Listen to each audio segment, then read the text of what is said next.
Saddam invaded Kuwait on 2nd August 1990, took over the oil fields. On the morning of August 2nd, thousands of people in Kuwait City woke up to war. Stay away from the window. I was hiding the building. By mid-morning, thousands of troops had swarmed into the capital. Most had driven the 80 miles from the Iraqi border in a push that began at 2 a.m. Commando units also moved in by air. The United States came to the rescue along with 35 other coalition forces, resisted the Iraqi forces until 17 January 1991. They named it Operation Desert Shield. 1991, the United States, Britain and others powerfully started striking the Iraqis. The Iraqi forces had no other choice but to withdraw from Kuwait. So the war lasted exactly 5 months, just as the prophecy states, from 2nd August 1990 to 17th January 1991. Iraqi forces were a threat to Kuwait for exactly 5 months, until Operation Desert Storm took over. Operation Desert Storm lasted for 1 more month after that.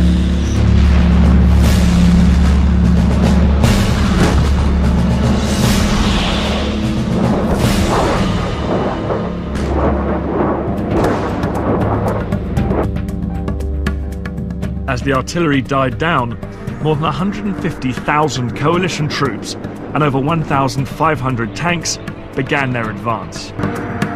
But they couldn't match the Americans' firepower, nor halt their relentless drive towards Kuwait City. However, Saddam still had one last sting in his tail.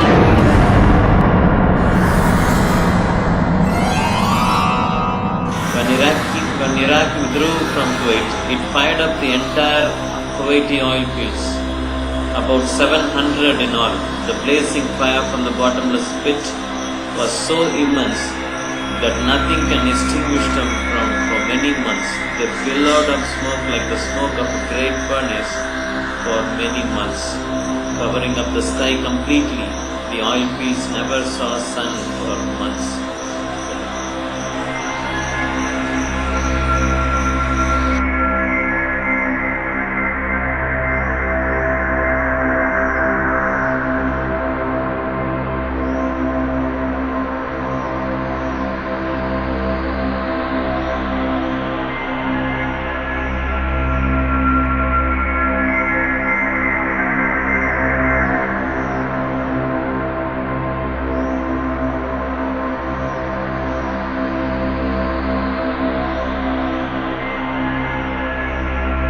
When Iraqi retreated from Kuwaiti oil fields, they ignited hundreds of oil wells.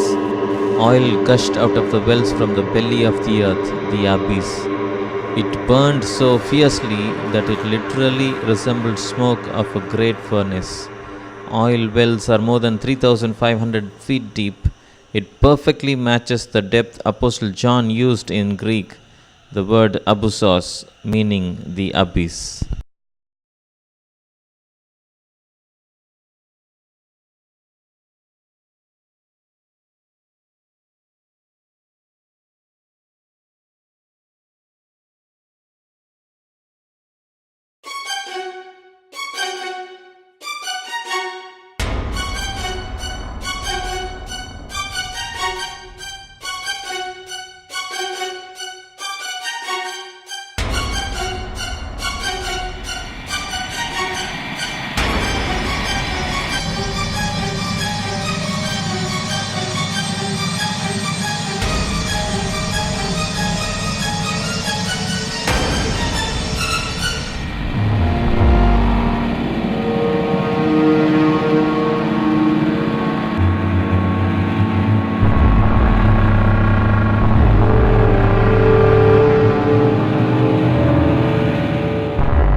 As you can see, the description of the locusts fits stunningly to helicopters.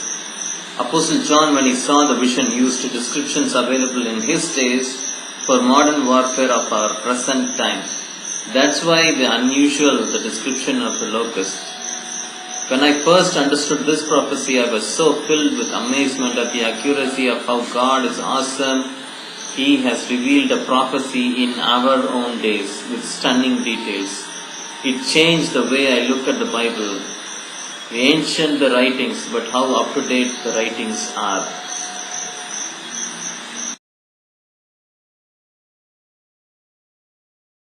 Thank you, Deborah. I'm in the corridor of what appears to be a typical Iraqi home, but things are not as they appear. The U.S. military tells us that this is a former Ba'ath Party headquarters, and behind these doors, they believe, was a torture chamber. The chamber is made of concrete. It's not more than 700 square feet in size, and there's very little natural light. Walking in here made me think of a medieval dungeon. Dark, dirty, hidden, and as I would learn, potentially deadly. You're basically treated like an animal if you're in here, at the very least. Master Sergeant Greg Carroll of the United States Marine Corps discovered the torture chamber with his elite team. They believe it was run by Saddam Hussein's Ba'ath Party. As U.S. forces first drove into this area, they saw smoke coming from the building. He was a prisoner being dragged across the floor by henchmen of the country's brutal president Saddam Hussein and accused of subversion.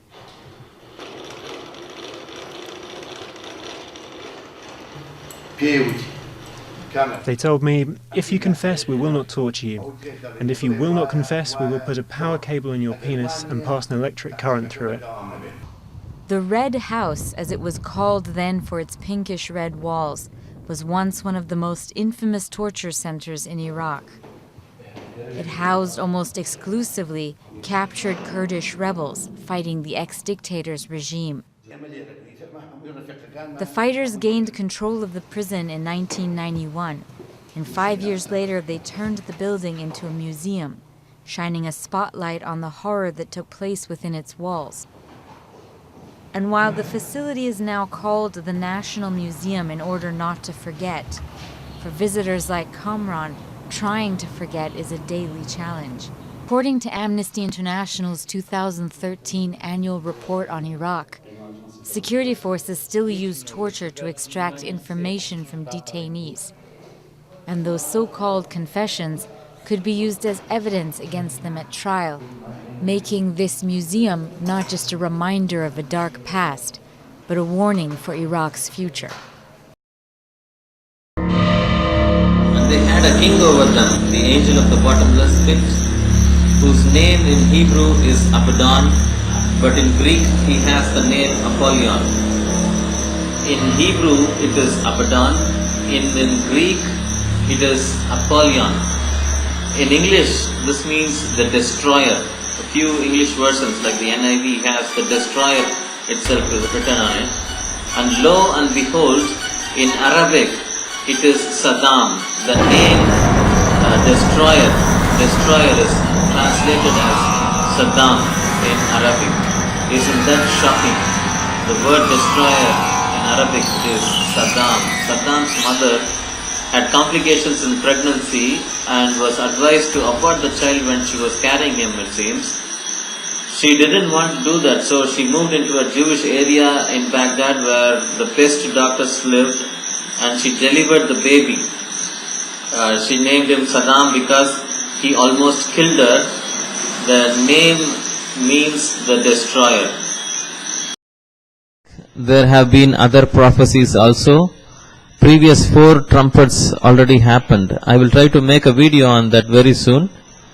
Please pray for me as I work on these things. There are many obstacles to overcome, and I need your prayers desperately. What do these prophecies mean?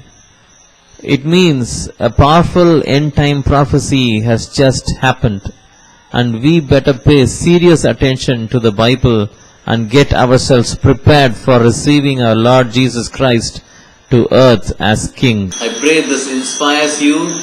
I as God opens up His end-time prophecy through this video, you will never look at the Bible the same way ever again. God bless you.